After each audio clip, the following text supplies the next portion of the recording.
تزکیہ نفس کے لیے، نفس کے تزکیے کے لیے جو دو چیزوں کے بارے میں ہم نے ابھی تذکرہ کیا تھا، نمبر ایک، تزکیہ نفس کے لیے علم کا ہونا بہت ہی ضروری ہے۔ دیکھو بغیر علم کے، جس کو اس طرح بھی کہا گیا کہ بے علم نتواں خدا را شناخت، بغیر علم کے ہم اللہ رب ذوالجلال کو پہچان بھی نہیں سکتے ہیں۔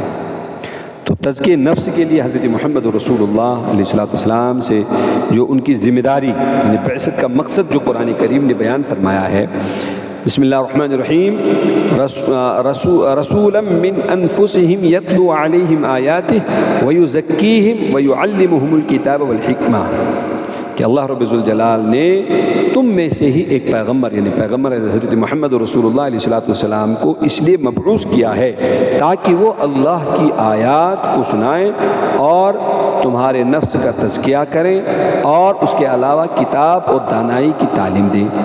تو نبی علیہ السلام کو یہاں پر 4 کام دیے گئے: آیات قرآن کریم، تعلیم کتاب اور تعلیم حکمت، اور انسانوں کا تزکیہ، انسانوں کا تزکیہ۔ لیکن تزکیے سے پہلے یتلو علیہم آیاتی، آیات قرآنیہ، آیات قرآنیہ، اور اس کے بعد کتاب و حکمت کی تعلیم۔ تو علم کا ہونا تزکیہ نفس کے لیے بہت ہی زیادہ ضروری ہے۔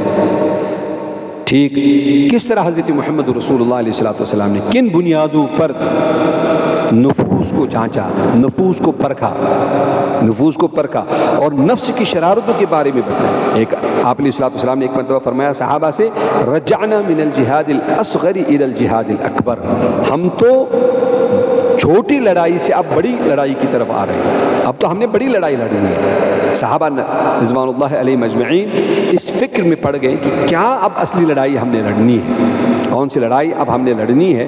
تو پیغمبر علیہ السلام نے ارشاد فرمایا تو وہ بڑی لڑائی جو ہے وہ نفس کے ساتھ لڑائی ہے، جس کو ہم تزکیہ نفس سے تعبیر کرتے ہیں۔ کیوں؟ شیطان تو نفس کے اندر اسی طرح، یعنی انسان، ان الشیطان یجری فی الانسان کمجری الدم، جس طرح خون انسان کے اندر دوڑتا رہتا ہے، ٹھیک اسی طرح شیطان بھی اسی طرح انسان کے اندر کیا دوڑتا رہتا ہے۔ تو جب علم ہوگا تو علم کی بنیاد پر ہم شیطان کے وساوس کو، شیطان کے حملوں کو ہم سمجھ سکتے ہیں۔ اس کے لیے سب سے پہلے قرآن کریم کی تعلیم اور حضرت محمد رسول اللہ علیہ السلام کا طرز تعلیم اور طرز تربیت، اس کو بھی ہم نے سیکھنا ہوگا۔ مثلا پیغمبر علیہ السلام سے ایک صاحب عرض کرتے ہیں کہ یا نبی اللہ علیہ السلام، میرا دل یہ چاہتا ہے کہ میں فلاں عورت کا بوسہ لوں، تو آپ علیہ السلام اسے مارتے نہیں، اسے ڈانٹتے نہیں، بالکل شفقت کے ساتھ بہت ہی اچھے انداز میں اسے فرماتے ہیں کہ کیا تمہارے گھر میں تمہاری بہن ہے، تمہاری بیٹی ہے، تمہاری ماں ہے؟ جی یا نبی اللہ علیہ السلام، سب ہے۔ اچھا مجھے یہ بتاؤ کہ اگر ان کا کوئی بوسہ لے لے غیر مرد، تو نہیں یا نبی اللہ علیہ السلام میں برداشت نہیں کر سکتا ہوں، کیسے کوئی بوسہ لے گا، کیسے کوئی بوسہ لے سکتا ہوں؟ تو آپ علیہ السلام کی تربیت کا کیا انداز تھا، کیا تزکیہ نفس، کہ اچھا جس کے بارے میں تمہیں خیال آ رہا ہے کیا وہ کسی کی بہن تو نہیں ہوگی؟ کسی کی بہن تو ہوگی نا، کسی کی ماں بھی ہو سکتی ہے، کسی کی بیٹی بھی ہو سکتی ہے۔ جی یا نبی اللہ صلی اللہ علیہ وسلم۔ پھر اس کے وہ جو اپنے متعلقین ہوں گے ان کو کیسے برداشت ہوگا؟ فوراً کہہ دیا نبی اللہ علیہ السلام، بس اب میرے دل سے کیا یہ بات نکل گئی۔ تو حضرت محمد رسول اللہ علیہ السلام کا طرز تعلیم بھی، اور پھر قرآنی تعلیمات کے بارے میں اور حضور علیہ السلام کی تعلیمات کے بارے میں انسان کو علم ہونا چاہیے۔ بغیر علم کے یہ سفر ممکن نہیں ہے تزکیہ نفس۔ اس لیے ہم اپنے یہاں خانقاہ میں پہلے کسی عالم دین سے، یا میں خود ہی بیان کرتا ہوں، اور مجھے تو اپنے بزرگوں نے یہ بھی بتایا تھا کہ چونکہ یہ عام موضوع سے ہٹ کر اس پہ آپ بیان نہ کیا کریں، بلکہ اسی موضوع سے متعلق، خانقاہ سے متعلق، نفس سے متعلق اور رذائل قلبیہ سے متعلق ہی آپ اس مجلس میں گفتگو کیا کریں۔ اور ہم اپنے علماء جو بھی باہر سے مہمان ہمارے یہاں تشریف لاتے ہیں، میں ان سے بھی گزارش کرتا ہوں کہ حضرت یہاں پر خاص عنوان پر لوگ جمع ہو جاتے ہیں، اس لیے اسی عنوان پر بات ہونی زیادہ ضروری ہوتی ہے۔ دوبارہ تو ایک تو مستند علم ہونا چاہیے، مستند علم وہی ہے قرآن و سنت والا علم.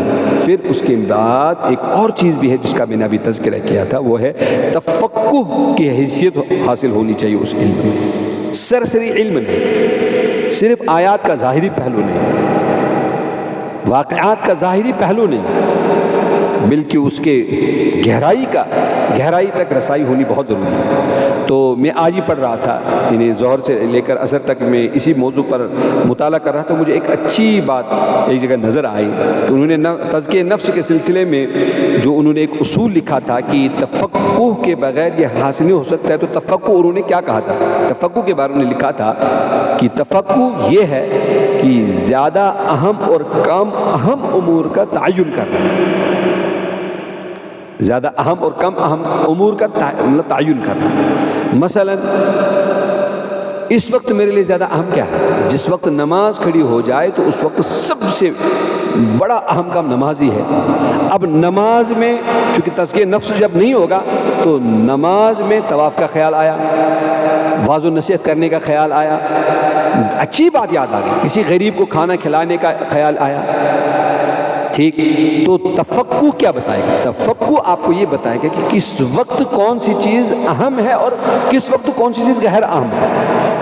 اگر یہ تفقہ اللہ رب الرحمن آپ کو اور مجھے دے دے کہ ہم یہ فیصلہ کرنے والے بن جائیں کہ کس وقت کون سا کام عام ہے. مثلا تفقہ فی الدین یہ بھی ہے کہ اگر ہاں آپ اپنے اہل و عیال اپنے بچوں کے پاس بیٹھ گئے، کھانا کھا رہے ہیں یا آپ ویسے بیٹھ گئے، تو تفقہ یہی ہے کہ آپ پوری توجہ کے ساتھ اپنے بچوں کو اس وقت دے دیں. آپ جب آپ نصیحت کرنے بیٹھ گئے تو پھر توجہ اسی کی طرف ہو، پھر یہی تمہارے لیے اہم ہے. لیکن جب فرض نماز آ جائے اب تو سارے غیر فرائض سے ہم نے اپنے دماغ کو نکالنا ہوگا، نفس کو نکالنا ہوگا، فرض کی طرف پوری توجہ دے دینی ہے. تو امور کا اہم اور غیر اہم کا تعین کرنا، وقت کا بھی طے کرنا، کون سا وقت اہم ہے کون سا وقت غیر اہم ہے. ہمارے شیخ حضرت مولانا شیخ عبدالحفیظ المکی رحمہ اللہ رحمۃ واسعہ مکہ المکرمہ کے ایک بہت بڑے علم تصوف کے ایک بہت بڑے بزرگ گزرے ہیں، اللہ رب ذوالجلال انہیں کروٹ راحت نصیب فرمائے. انہوں نے خود ہمارے ساؤتھ افریقہ میں ایک مجلس میں فرمایا تھا. میں نے ان سے پوچھا تھا کہ حضرت یہ ذکر کس وقت کیا کریں، ہم تہجد میں کریں یا عشاء بعد کریں؟ تو حضرت نے فرمایا تھا کہ میرے شیخ حضرت مولانا شیخ زکریا رحمہ اللہ، شیخ الحدیث شیخ محمد زکریا کاندھلوی رحمۃ اللہ علیہ فرمایا کرتے تھے کہ ذکر کا وقت وہی ہے جس میں آپ کا دماغ حاضر ہو، چاہے عصر بعد ہو، جس وقت آپ کا دماغ پورا حاضر ہو، سکون کے ساتھ، اطمینان جب ہو. ممکن ہے انسان بعض تہجد کے اوقات کا تو ان کی برکات کا تو انکار نہیں کیا جا سکتا ہے، لیکن انسان اس وقت ذکر بھی کرتا، اونگتا بھی رہتا ہے، نیند بھی آتی ہے، سستی بھی ہوتی ہے. تو حضرت نے فرمایا تھا کہ نہیں، وہی وقت ذکر کا وقت منتخب کرو کہ جو تمہارے لیے سب سے زیادہ دھیان کا، توجہ کا، چستی کا وقت ہو. تو تفقہ فی الدین کی ان معاملات میں اہم کون ہے اور غیر اہم کون ہے، مناسب وقت کون ہے اور مناسب جگہ کیا ہے اور مناسب مقدار کا بھی تعین کرنا ہوگا. یہ ہے تفقہ فی الدین. مثلا آپ نے اس وقت 5 پارے تلاوت کر لی، پھر 3 مہینے قرآن کھولا ہی نہیں، اللہ کو یہ پسند نہیں. پیغمبر علیہ السلام تو تفقہ کیا ہے؟ اہم مقدار کو بھی طے کرنا ہے، اس تفقہ سے وقت کو بھی طے کرنا ہے اور اہم اور غیر اہم کو بھی طے کرنا ہے. پیغمبر علیہ السلام نے فرمایا احب الاعمال الی اللہ عز وجل ادومها وان قل. اللہ کے نزدیک سب سے زیادہ محبوب کام وہ ہے جو دائمی ہو، کنٹینیو ہو، وان قل اگرچہ کم ہو.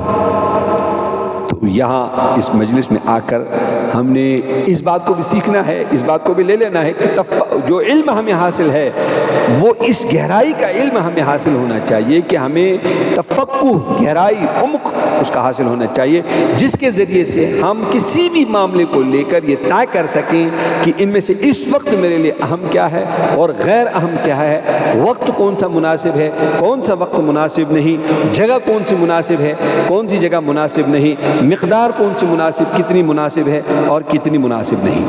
اور اس کو ایک صاحب نے بہت ہی اچھا سمجھا تھا کہ ہماری جو خواتین ہوتی ہیں انہیں کھانا پکانے میں تفقع ہوتا ہے. اگر یہ کبھی اپنی میاں سے شوہر سے کہہ دیں کہ آج میں نے چائے میں وہ کھانا بنایا ہے، سالن بھی بنایا، لیکن میں نمک ڈالنا بھول گئی، تو اب اگر مرد سے کہہ دیا جائے کہ تم نمک ڈال دو، تو نہیں لگتا ہے اگر وہ تفقع والا یعنی ماہر نہیں ہوگا اس چیز کا تو مرد بیچارہ نمک ڈالنے میں انصاف نہیں کر سکتا ہے، انصاف نہیں کر سکتا. بس جس طرح عورت کو پتہ ہے مجھے مرچی کتنی ڈالنی ہے، ٹھیک، اور یہ کس وقت ڈالنی ہے. مجھ سے آپ کہہ دیں کہ نہیں آپ نے کھانا پکانا ہے، ممکن ہے شاید میں پانی ڈال دوں گا، پھر پہلے کیا اس میں مرچی گھول دوں گا، پھر اس کے بعد ہلدی گھول دوں گا، پھر اس کے بعد کیا اور کچھ چیز ڈال دوں گا. نہیں، انہی کو پتہ ہے جنہیں اس چیز کا تفقع جن لوگوں کو حاصل ہے، انہیں پتہ ہے کہ پانی کس وقت، تیل کس وقت، پیاز کس وقت، اور یہ دوسری چیز کس وقت کس مقدار میں کتنی ڈالنی ہے. وہ تو دینی علوم آپ کو اتنے حاصل ہوں کہ آپ کو اس میں تفقع حاصل ہو، پھر انشاءاللہ تعالی نفس کا تزکیہ کرنا بہت بہت بہت آسان ہوگا. اگر تفقع نہ ہو تو دوستو پھر شاید اس علم کی وجہ سے انسان بعض اوقات گھمنڈ کا بھی، غرور کا بھی شکار ہو سکتا ہے. جیسے میں نے ابھی پہلے بھی یہ بات عرض کی تھی، فَلَا تُزَكُّوا أَنفُسَكُمْ هُوَ أَعْلَمُ بِمَنِ اتَّقَىٰ. 5 مجلسیں خانقاہ میں اٹینڈ کر کے آپ یہ دعویٰ نہ کرنا، 2 اعتکاف کر کے 5